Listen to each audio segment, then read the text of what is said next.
Hey guys, Dimension Master Studios here. How y'all doing? So, with a franchise as big and large as Ninjago that has been going on for well over a decade at this point, there's a lot of facts and trivia related to the show that a lot of people may not actually know about. Even some really long-time and hardcore Ninjago fans, they might not actually know some stuff when it comes to the show. And in today's video, I decided that I was just going to share with you guys some obscure Ninjago facts that I know actually.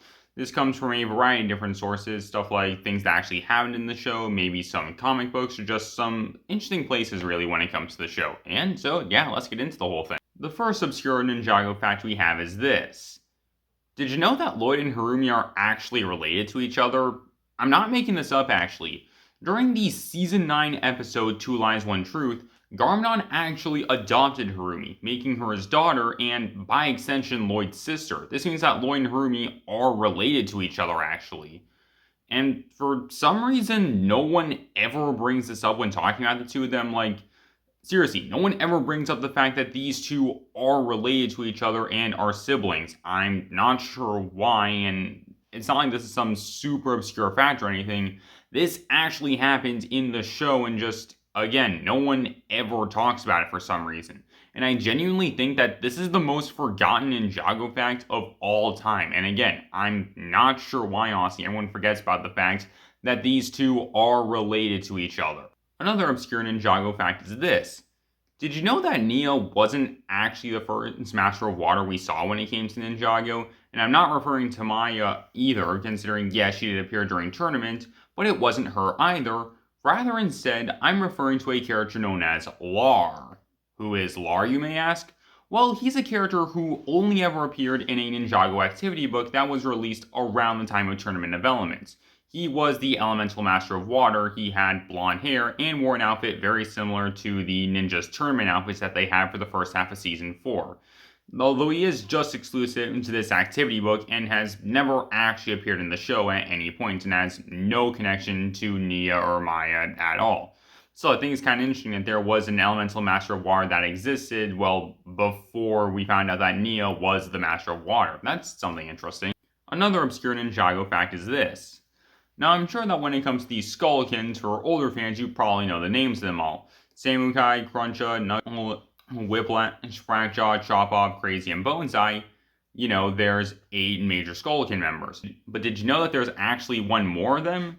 Yeah, there's actually a secret 9th member of the Skullkin army that has a name. This character's name is Bob.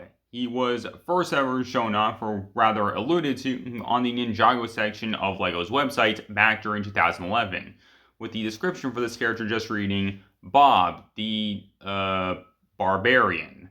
That's actually what it said on LEGO's website. He's a character who never appeared in the show or in the sets or anything, and I just think it's kind of funny that the LEGO website basically ended up making their own OC essentially for the show. I just think that's kind of funny, honestly. Here's another obscure Ninjago fact. Did you guys know that the ninja's powers have been retconned a lot of times when it comes to the show? Not making this up, actually.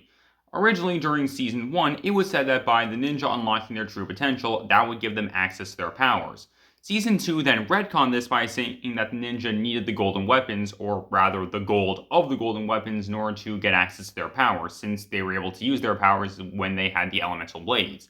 Season 3 then rolls around, and apparently the ninja don't need the golden weapons because the power was inside them the whole time.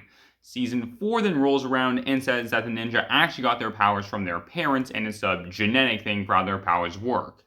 Season 5 then happens and it retcons the original 4 ninjas' powers by saying that their powers are directly connected to Lloyd, and if his powers are ever out of commission, then so will the rest of the ninjas, and Nia doesn't have any kind of connection to Lloyd's powers at all.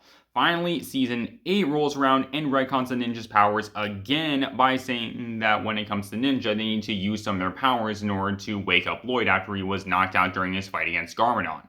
And when this happened, Nia used some of her powers even though her powers don't have any connection to Lloyd, and the ninja still had full access to their powers even though, again, Lloyd's powers didn't work. So again, the ninja's powers, they've been retconned a bunch when it comes to the show. Another obscure Ninjago fact is this. During the earlier days of the show, there were a lot of graphic novels that were released, and when it comes to these graphic novels, they are largely non-canon when it comes to the show, but apparently when it comes to these graphic novels, some of them could actually be considered canon if they don't break a lot of canon when it comes to the events of the show. And one of the graphic novels that's in a really interesting position when it comes to the whole situation is one known as Who is the Phantom Ninja because of the Phantom Ninja. Spoilers for the graphic novel, but the Phantom Ninja is revealed to be a girl by the name of Salil who's been fighting against a bunch of ninjoids who have captured her home village. And the reason why this graphic novel is pretty interesting when it comes to the canonicity department is the fact that Salil is the only major character from the graphic novels who actually makes appearances outside the graphic novels. Specifically, she's referenced in something known as Way of the Departed, a short story that Tommy Andreasen, the co-creator of the show, posted on his Twitter and interacts with Cole a little bit during that. And in the Samurai X Cave set that we got for Day of the Departed, Salil does actually make a cameo appearance in this set and on a sticker on one of the monitors in the cave. So that's something that's pretty interesting. She hasn't actually appeared in the show, but still it would be something kind of interesting. Here's another interesting obscure Ninjago fact. It's obvious that when it comes to Prime Empire, it's inspired by a variety of different games, but there's actually one game in particular that it took inspiration from. Specifically, it took inspiration from the arcade game Polybius. If you've never heard this game before, I do not blame you for this, considering it's the biggest mystery in all of gaming, or at least that's what I would say. For those of you who don't know the story of Polybius, here's the story basically. During the early 80s, Polybius was this mysterious arcade game that appeared in a couple arcades over in Oregon, and then people would end up playing these games and they would just have a whole bunch of bad reactions to the game and everything. The arcade cabinets would only appear for a few weeks, but then mysteriously disappear after that, with apparently Men in Black showing up in order to get information from the games. And the reason why this is such a big mystery when it comes to gaming is just no one knows whether or not the game was actually real in the first place, or if this is all something that someone made up on the internet, basically. No one actually knows the truth about this game. And so when it comes to stuff relating to Bolivia, as the Ninjago creators actually ended up taking inspiration in when it came to making Prime Empire with a similar situation going on. Just mysterious stuff going on when it came to a mysterious and seemingly lost arcade game. I think that's something kind of interesting. And finally, one last obscure Ninjago fact is this. There isn't actually a time difference when it comes to the Neverrealm.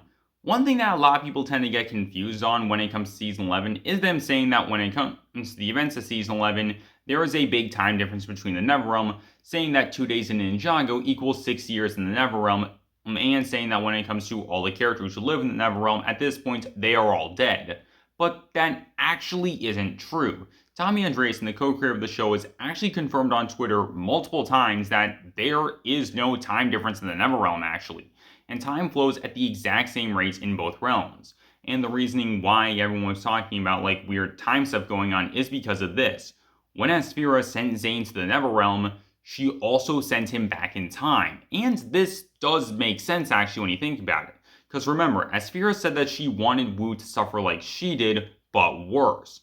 So sending Wu to a realm that would have basically no chance of him escaping, that's already one way to basically make him suffer, but by also sending him back in time, that means that either A, if Wu was able to get back to Ninjago, he would be stuck in the past and be unable to change any of the events and would just have to let things play out as they did, or B, if the ninja were able to get to the Neverrealm, then Wu could have potentially died of old age actually.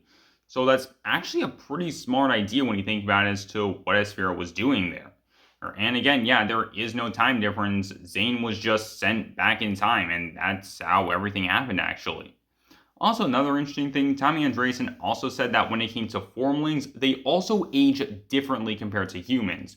So I think that means that even if there was this time difference, Akita, Kataru, and the other formlings, they would have been perfectly fine actually, because again, apparently they age differently compared to humans do. And they have really long lifespans apparently. Just like Oni actually do. So that's something that's kind of interesting, and that's pretty much all I got for you guys. I know I wasn't able to get to every obscure Ninjago fact because, well, there's tons, so tell me down below if there's any facts that I missed, and I might just make a part 2 of this video. So again, tell me down below, and I hope you guys enjoy. Later guys, this is Dimension Master Studios, signing off.